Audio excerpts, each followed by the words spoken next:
Well, from Nordic walking in England to bungee jumping in Aotearoa, our next guests are on an epic adventure. Que tal se você chamasse a sua família?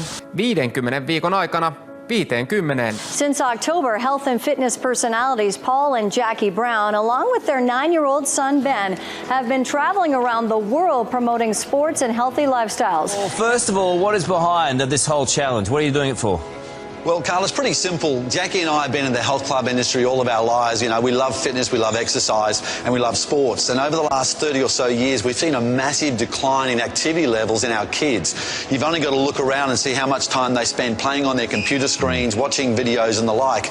And there's a lack of balance there. Obesity has doubled in the last 10 years. It is going to double again in the next 7. And everywhere we go, we're going to visit schools and talk to kids and basically say, look, just find something, get some type of activity in your lives. We figured if we could prove to the world that we can find 50 different sports to do in 50 weeks, then surely every family out there can find at least one sport that they could do on a regular basis.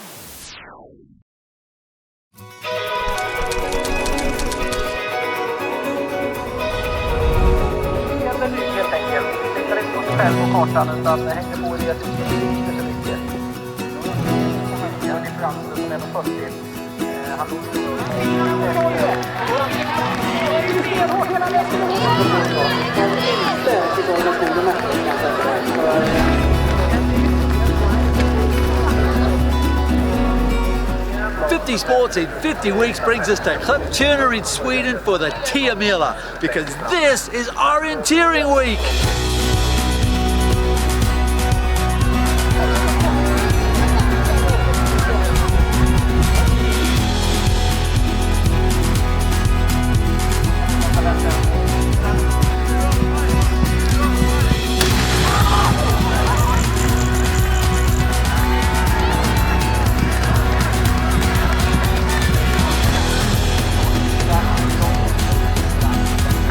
So what distance are you running tonight? 15.5 kilometers. In the dark? Yeah. All you have is a helmet?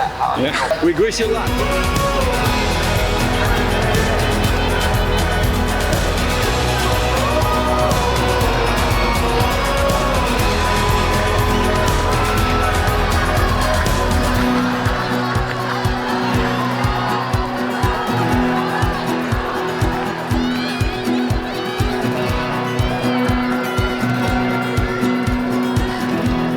Well, that was fascinating. We've just seen the first leg of the Tiamila race. The changeovers, the map handouts, the lights coming through the forest. It's such a unique and exciting experience. Can't say I'm used to watching sport in the pitch black, but I've got to tell you, orienteering, what a great way to get off the couch.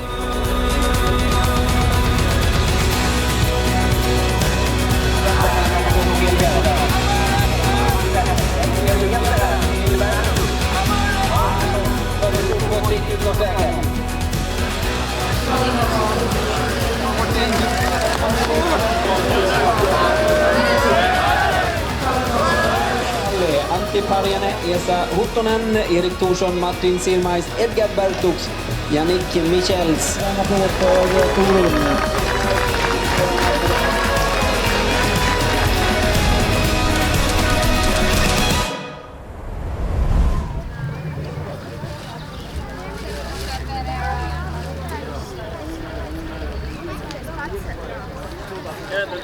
So we've seen the big guns running it through the Tiamila in Sweden. Now we've followed our orienteering champion Edgars Bertuks to his hometown.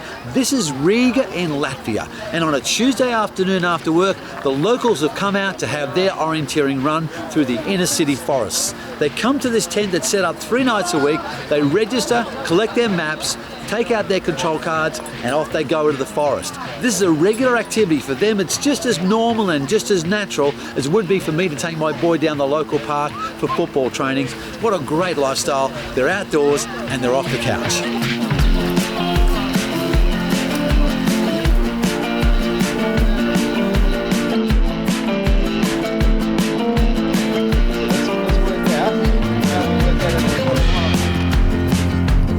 I have no idea. Have a look.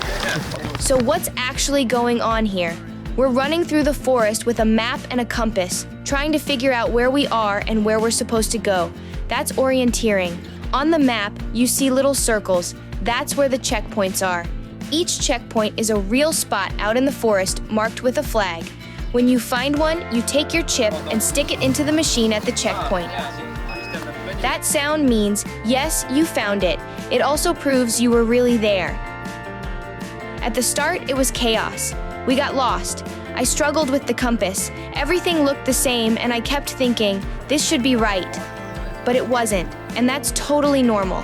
In every sport, you always start as a beginner, but then it starts to click. You slow down, read the map properly, line up the compass, and suddenly the next checkpoint makes sense. You run, you search, and when you hear that beep, it feels like a win. It's a bit like pressure hunting while running. Your legs are moving fast, and your brain is working even faster. That's the full circle of sport. You start from scratch, you struggle, you learn, and then you enjoy it. Orienteering builds fitness, focus, confidence, and problem-solving skills. And for kids, it's one big adventure.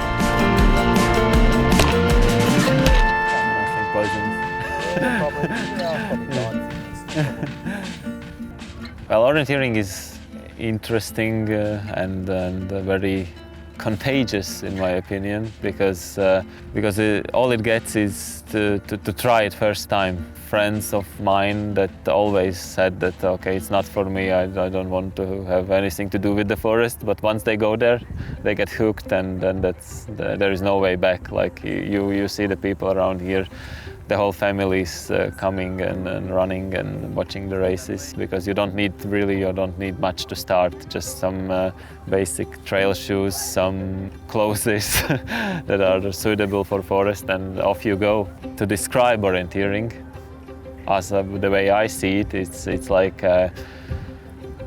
exclusive reality show, in my opinion. You never know what is out there for you. Like every competition is full of like surprises, and it's about how good you can handle those situations. So once you get the map, you get out there, then the real challenge starts, and it's also about how focused you can become on a moment and a place. As soon as your mind travels somewhere else, you are gone. I have been running or training for endurance sports for roughly 13 years. My father and mother used to run it just as a hobby, but I was introduced very early, like probably at the age of 6 or 7. I didn't like it in the beginning, because the setup at that time, back where I lived, wasn't so good. Basically, if you wanted to run, you were alone in a forest, and for the 6 years old, it's maybe not the best place to hang around, especially when it gets dark. But with the time, I somehow realized that I like it, I am good at it, and I gave it a try. Somehow I realized that forest is my true passion, and here I am. That was probably the best decision ever, because a year after that I won world champs.